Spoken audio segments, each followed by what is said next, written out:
The comedian Jerry Seinfeld once said that the fear of public speaking is the number one phobia in the country, greater even than the fear of death. He famously quipped that if you go to a funeral, you're better off in the casket than doing the eulogy.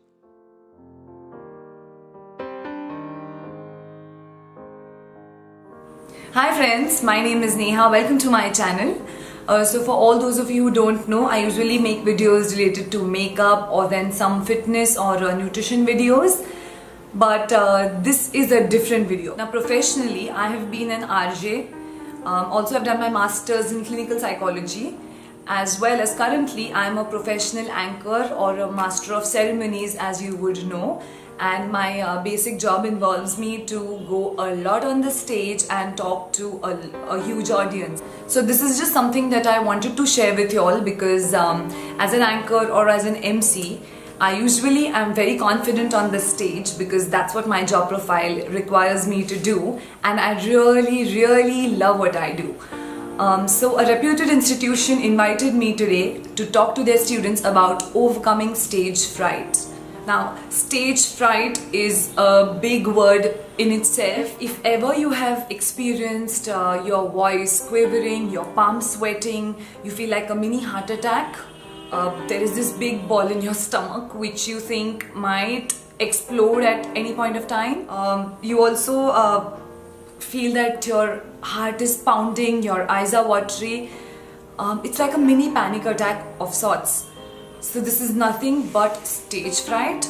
It happens to a lot of people. Like there are hardly a few people that I know who've never ever suffered from stage fright. Now guys, believe me, this is a very common phenomena. When you start imagining by yourself that if you goof up your lines or if you make some mistake, then people out there are going to hate you, as well as they would hold something against you for forgetting your lines.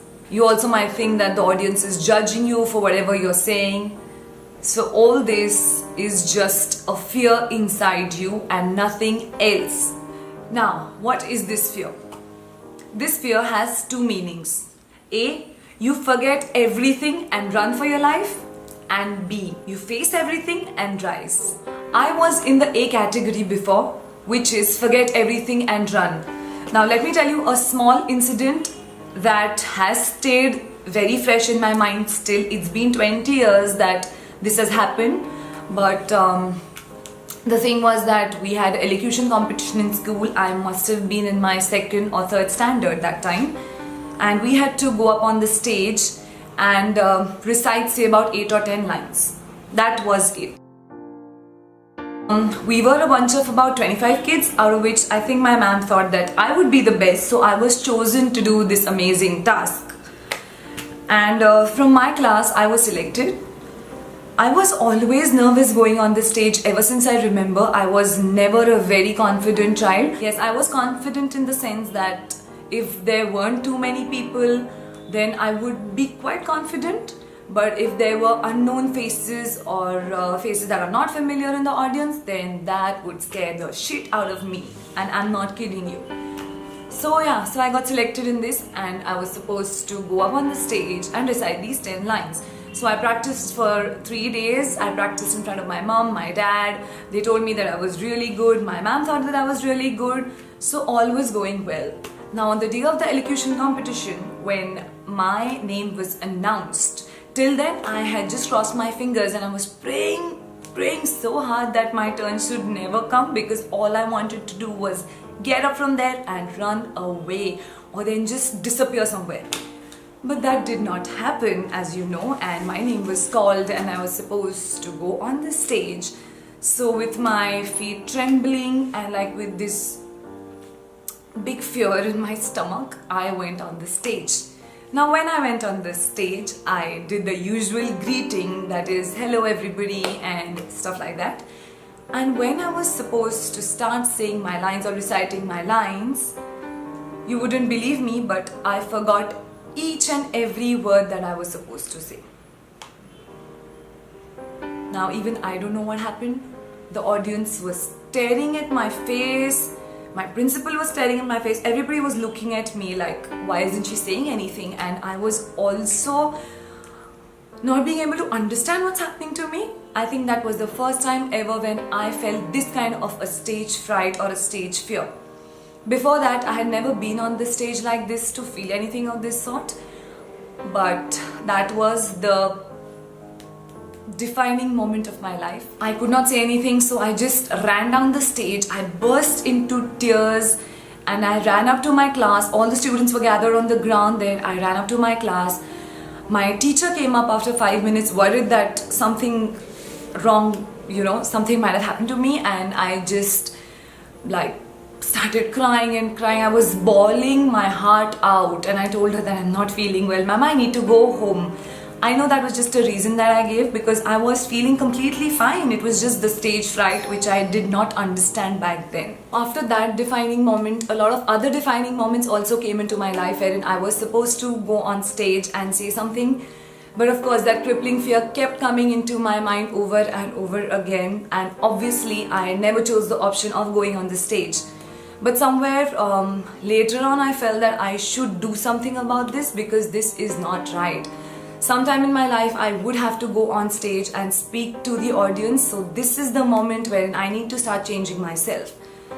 Suppose that till date I have done about 600 shows. I completely tried to bury this fear, but let me be very honest here, that's never the case.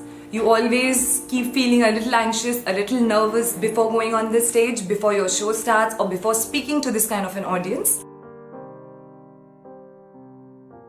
So when I chose the option B, that is to face everything and rise above whatever has happened, that has really helped tremendously. Now it was not a very easy process. I had to work a lot on myself. I had to work a lot on gaining back that confidence, because at that age, if something like this happens to you, then it is quite nerve-wracking, because then you think that you're good for nothing. And trust me, to all those of you who have ever faced this kind of a stage fear, you will identify with what I'm saying right now. Today what people are seeing is this confident me, which is not true completely. I mean, I would say that I'm confident and stuff like that, but inside me there is still that little child who once trembled on stage, who once was so nervous that who couldn't utter a word. So I just wanted to share these 5 tips with you all to overcome your stage fright. This has come through experience. This has come through seeing a lot of orators speak.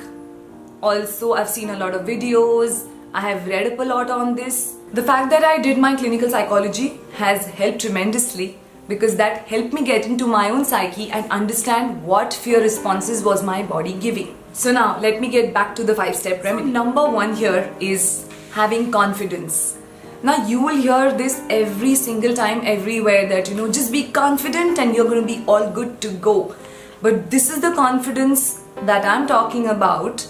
I have seen people get away with crap. They have spoken anything and gotten away with it just because they were super confident, and people love that confidence in you. So be confident, be sure of what you're saying. Again, now the confidence is of 2 types. The first confidence is the confidence in your own self, and the second type of confidence is the confidence in your own stupidity, which will reduce the load to a certain extent. Not a certain extent, actually, it will reduce the load a lot. Because when you know that even if you go wrong, the maximum that's going to happen is people are going to laugh at you and they're going to be entertained in the process. So that's completely okay. Now the step number 2 is that never look directly into the audience eyes, because there will be some people who might frown or who might make faces that will make you nervous. So try to look into the dark if you're talking to a huge audience, or then if you're talking to a small gathering of people, then try to blur out faces that are not so pleasant and try to focus more on the faces that you're liking to see, or faces that you feel are giving you that sort of confidence. So the third step is that practice a lot. Practice what you're saying. That increases familiarity with the text. You understand what you're saying. Just don't blurt it out just for the heck of it.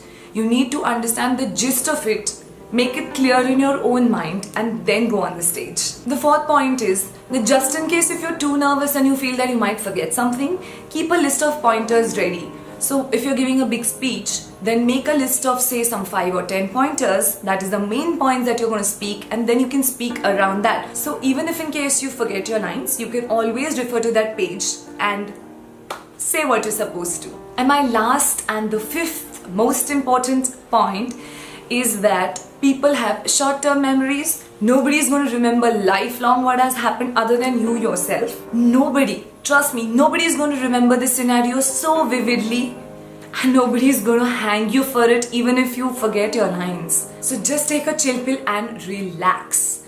That's what is the fifth remedy. The basic motto of doing this kind of a video was that today after my lecture or after I spoke to the students, a girl came up to me. She was crying and she told me that whenever she tries to give a presentation, her hands start trembling, she starts getting nervous and a sense of a panic attack. And she just wanted to know that how can she ease that. Now, being somebody who has already been through that, I know exactly what she feels. And I was very sure that there are so many of you out there who would need this kind of help, because stage fright is something that not everybody has, but a lot of people have it.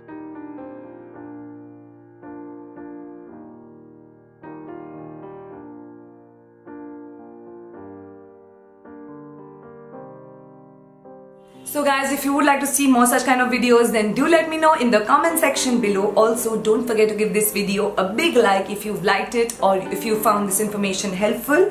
And also don't forget to subscribe to my channel. Take care. Bye.